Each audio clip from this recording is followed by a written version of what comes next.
Hey guys, and welcome back to the Spruce and Linen channel. I'm Janelle, and today we're talking all about woven bracelets. So when we cut our regular size looms with our laser, we have this like bit of wood on the side that's always kind of like, what can I do with this? And there's tons of different things, but I thought, what better than to have more options for the loom? So I made this adorable little loom that's like the perfect size for bracelets or bookmarks and things like that. So I thought, we need to make a woven bracelet. So let's get into it. All right, so by the time you're seeing this video, these will be available in our Etsy shop. But if you don't have a loom like this, you can use your regular size loom. You can use a piece of cardboard. Like there's lots of different options to have a loom kind of this size. I did space the little heddles on this one a little bit closer together for the purpose of things like bracelets. So this is the bracelet that I made yesterday. It's not perfect, but it's pretty cute. So there's two different ways that you can finish off your bracelets with this kind of loom. You can have it like this, where you're just kind of braiding the ends and you'll warp all the way around the loom. Or you can use these little, what are called like ribbon clamps. Hopefully you can see that on the top down there, to clamp down on the edge so that you can actually have a clasp. So that's what I'm gonna show you to do today, because this is pretty straightforward. The other things that you're gonna need is some yarn. I'm using this Patton's wool yarn. I will link it in the description. And it's just a thinner yarn. This is a great way to use up scraps as well. I don't use thin yarn very much, so I didn't really have a lot of scraps for this kind of thickness, but little projects like this are a fantastic way to use up some of your scraps. So I have 3 different colors. I think I'm just going to use the 2, but I just wanted to show you the 3 different ones I had. So then you're also going to need some sort of warp string. I always suggest something that's not stretchy. So this is our cotton undyed warp string. You can find it in the Etsy shop. I have a little measuring tape so I can make sure I have this the right size for my wrist. And I've got my trusty little needles here. So you're gonna need some kind of little darning needle to tuck in the ends. And if you're gonna use the clasp method, you will need a couple pairs of needle nose jewelry pliers. And of course I have scissors and a small weaving comb.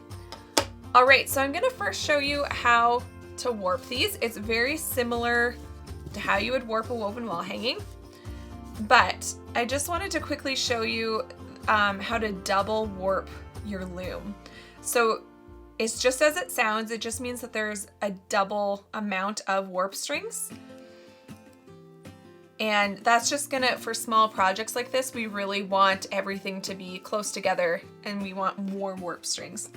So if you were gonna do the braid method, you'd want to, first of all, when you tie your loop, leave yourself a decently long tail on that end. And then all you would do is you'd loop it here and you would start going all the way around the loom. And you would want to, like I said, we're doing double. So you're kind of doing 2 warp strings in each space. So then we'd move on to the next one and to the next one, and so forth. So that's for the method of the braided ends, because you'd need all that length. And that, I mean, that's also dependent on your wrist size. This clamp method might be a better option if you have bigger wrists.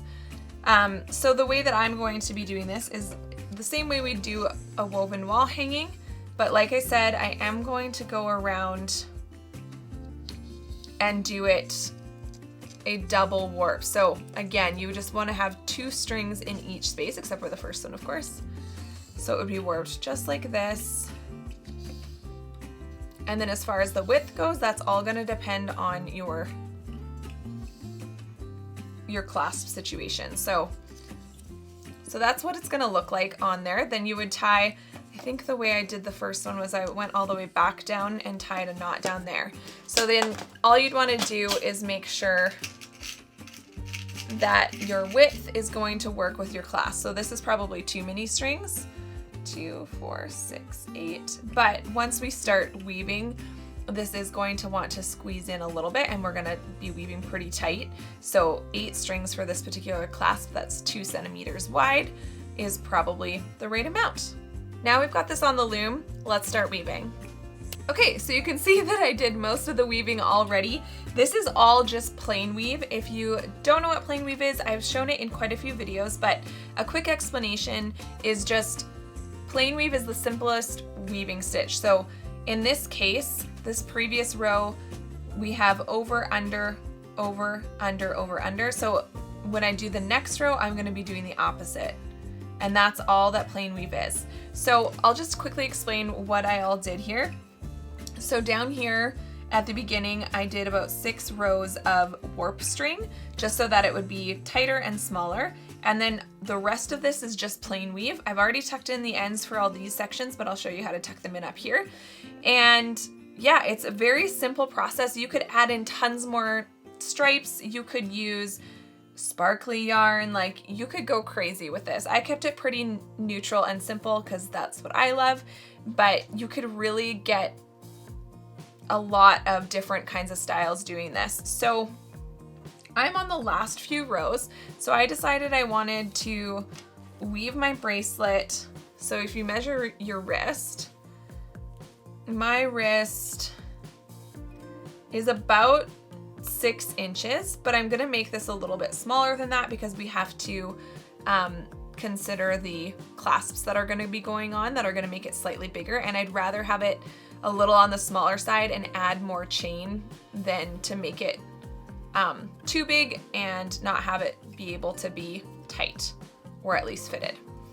So I'm gonna be staying, let's say about 5 3/4 should be fine. Maybe we'll even go 5 1/2, so I'm almost done here. So my stripes aren't gonna be even, which is totally fine. Like I said, you can go totally crazy with what designs you do here. So I'm just going to weave this back over to this end. And when I wove all of this, I really made sure that my weft string here, so the one going horizontally, was quite tight against the warp strings. So this one, it was a little bit wobbly. I wasn't pulling them quite as tight. So on this one, I've really tried to pull them tight and beat everything really firmly down just so it was all packed pretty tightly. So that's gonna be my last row of the wool yarn. Leave yourself a decent tail so that it's not a nightmare to tuck in later.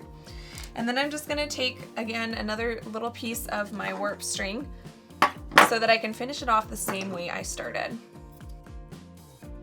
So again, I'm just gonna do a few rows, 6 rows, I believe. Let's just count here, 1, 2, 3, 4, 5, 6. 6 rows of plain weave. And then I'll show you how to get this off the loom.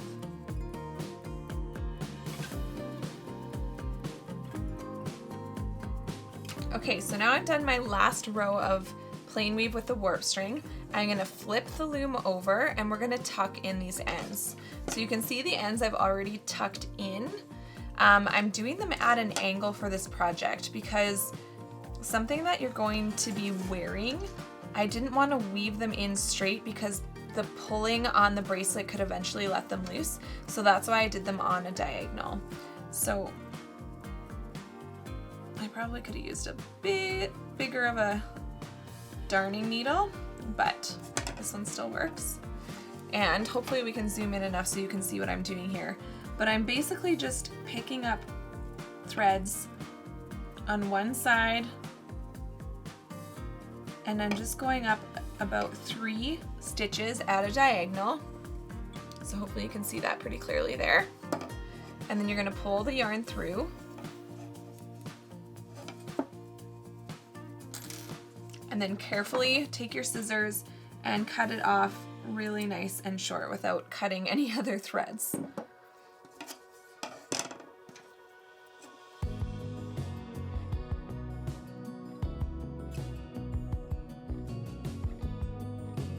All right, so for this last string, it's going over this thread. I'm just gonna loop it around, oh, and unthread my needle. Loop it around there again. And then we'll just tuck it right back in there. and trim it off. If you hear my dogs barking right now, that's reality. So to get this off the loom, I don't want to cut anything because we're going to try to finish this in a little bit of a different way than I've done before. So I'm actually going to try to get these little loops off the end of the loom, so we're not cutting the loops.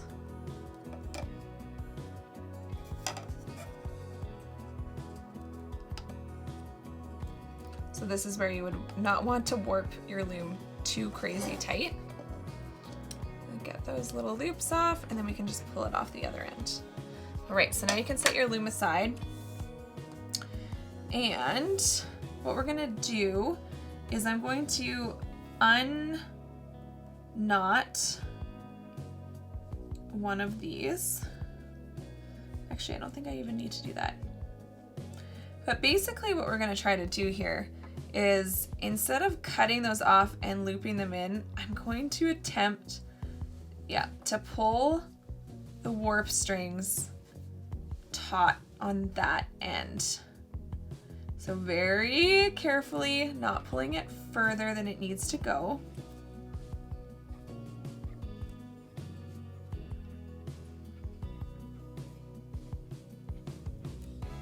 So I think I actually already messed that up.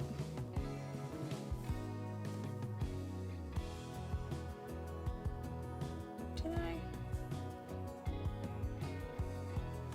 Yeah, I think I need to pull from this end now. Because basically what I'm gonna try to do here is have significantly less ends to thread back in. So we're only gonna have 2 instead of all of them. So just carefully pulling through, and then once it's touching the end, stop pulling. And then we're just going back and forth.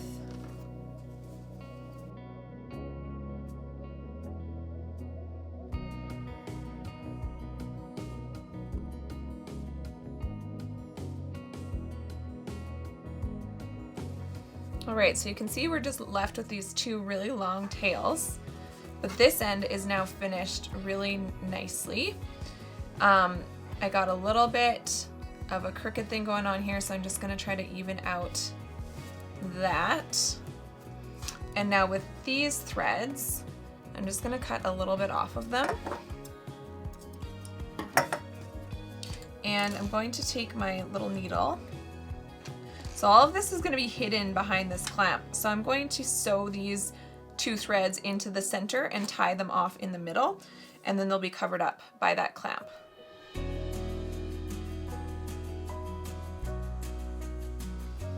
All right, so then I'm just going to simply knot these, not pulling them too tight.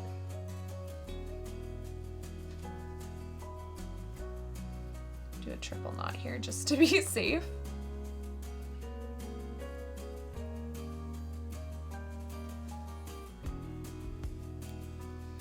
And then carefully cut off the ends, not too close.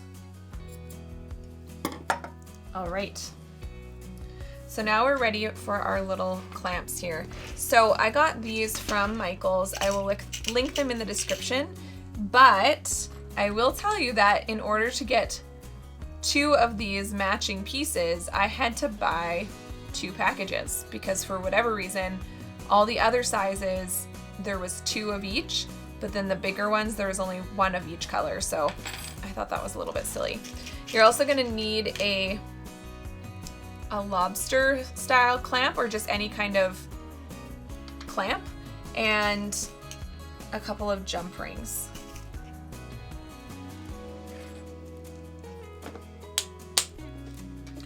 And that's where your pliers are going to come into play. So again, this is the back of the weaving, back of the bracelet, whatever you want to call it. So I'm gonna want this spiky part to be on the back. And literally the way these work is you just simply place them where you want them and you start squeezing them together over that edge with your pliers.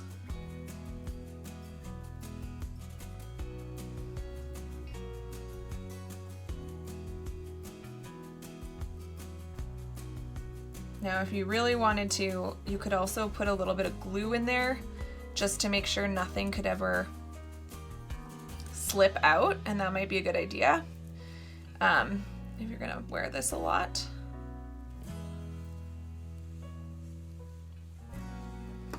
All right, so that feels pretty taut in there. It does have those teeth though, so it should grab pretty good. But see, now you can see that we've got this really clean edge. That's what's different about this one. These ones would have to be tied and you would have like those extra strings down there. If you don't mind those, then go that route. This is like the extra nice finished way. All right, so I didn't have that quite lined up perfectly, but I'm okay with that. All right, so you can see now that I've left myself enough space that the clasp and the jump rings will make this be a fairly fitted bracelet. But either way, you just want this to be smaller than it needs to be. So it's gonna set some of this stuff aside. We're gonna take our jump ring, and if you've ever worked with jewelry, you'll know you need 2 pairs of needle nose pliers, and you're just gonna open up that jump ring by pulling it side to side. I'll loop it around the clamp and then the clasp. And then the best way to close them is to actually get it close together. And then you go a little bit past, this is probably very hard to see, and you just want to make sure that the ends of the jump ring are as close together as possible. All right, so then on the other end, in this case, because the size was pretty close to accurate, I'm just gonna put the 1 jump ring, but you could put more jump rings. You could add some chain if you wanted this to be really adjustable.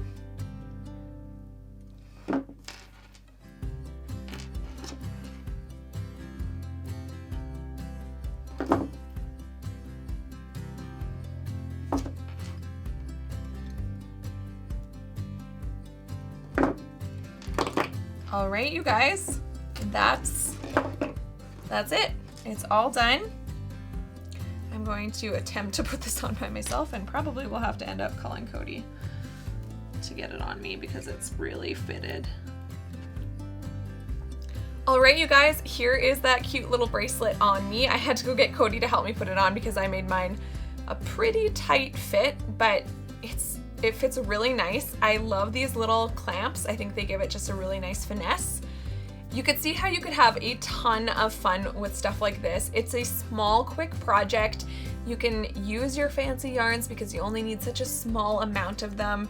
And yeah, there's a ton of different ways you could do these and different sizes of these clamps as well. There's thinner, there's way wider. So they're a lot of fun, and I'm actually like really excited about the way this turned out. It's really simple, but I think it's just like, it's a cute little natural accessory.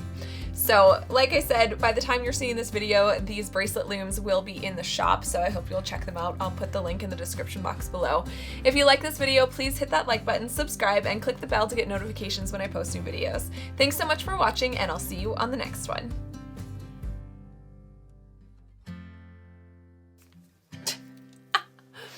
I'm failing. Okay, calling in reinforcements.